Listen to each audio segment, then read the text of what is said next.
Hey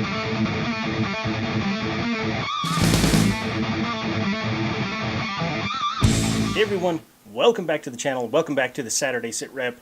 CB Harris here. So today I want to talk about a few things, but specifically I want to talk about the California gun laws that have recently been enacted, and scary times for the people in California.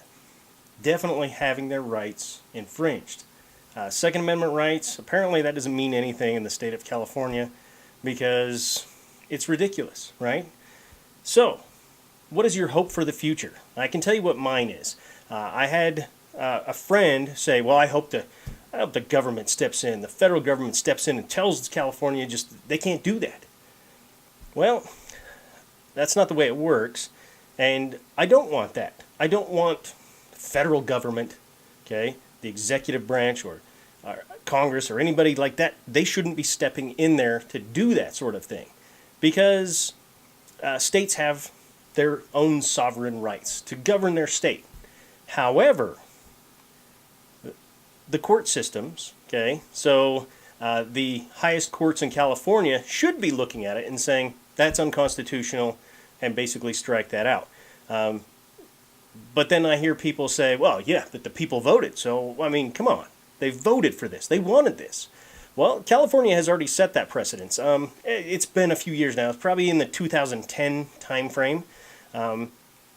The people in California voted to say that a marriage is between a man and a woman. They voted for it. I know it's hard to believe in the state of California, but that was actually what was voted on. It didn't take very long before the court systems in California said, no, no, no, no, no. That's unconstitutional. So, what are the chances that the state courts in California will say that all these gun laws are unconstitutional? I'd say slim, because those courts tend to not really be into guns, okay? They're not really for gun rights. But that is where the Supreme Court of the United States should be stepping in and eventually saying, you know what, you guys, you can't do this, okay? I understand the people spoke, but the people in California may have voted for this law. However, this is a right. Does that mean that the people in California could vote and say, you know what, I don't care what religion you are, if you are this one, you can't live here in California? No, they would never do that, right? That's unconstitutional. It's wrong. Well, guess what? Same thing is happening here. So I'm hoping for the future that the Supreme Court of the United States will step in and tell California that they need to back off. So this is definitely a thing where we can see the presidential election. This could have a direct effect on the rights in California. So very hopeful for the future. We'll see what happens. Okay, so next on the self-defense files, I know you guys have probably already seen this video. This video is the one that's making the rounds around the internet of the pawn shop owner being held up.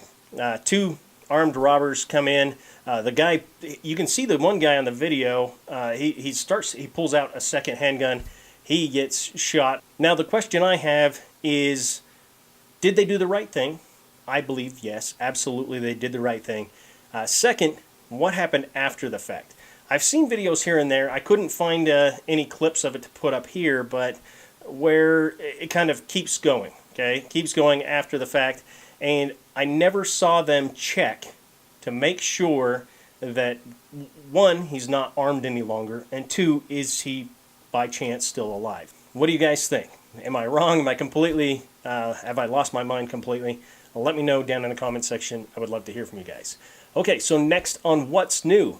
This is the RP9 from Remington. This is Remington's very first polymer striker-fired handgun. Pretty awesome if you ask me. This gun it's 18 plus 1. They just had to one-up everybody, I guess. So 18 plus 1 and plus P ammunition. Pretty cool. 4.5-inch barrel, and it is got changeable back straps. You know, that's kind of the new, I'd say new. That is pretty much all of them have to have something like that anymore. It also has front and rear cocking serrations. A lot of people like, you know, having them front and back. To me, the rear ones probably is the most important. I usually don't use the front ones all that often, but it is nice to have some options there. It does have an accessory rail as well. again, that's kind of a standard that people really have to have anymore. Now, MSRP, starting MSRP is $489, so under that $500 range. Pretty awesome if you ask me. To me, that means you're probably going to be able to find it even cheaper than that if you just do some searching for it. Not sure how much available it is yet, but definitely in the coming year, you should be seeing a lot more of it.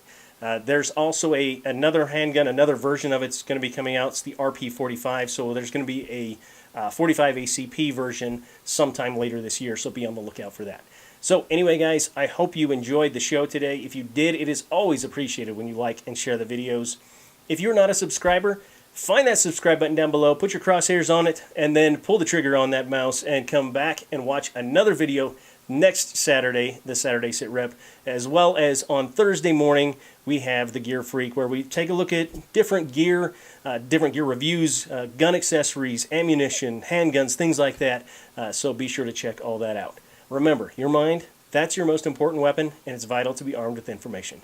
Until next time, take care and be safe. Charlie Bravo, out.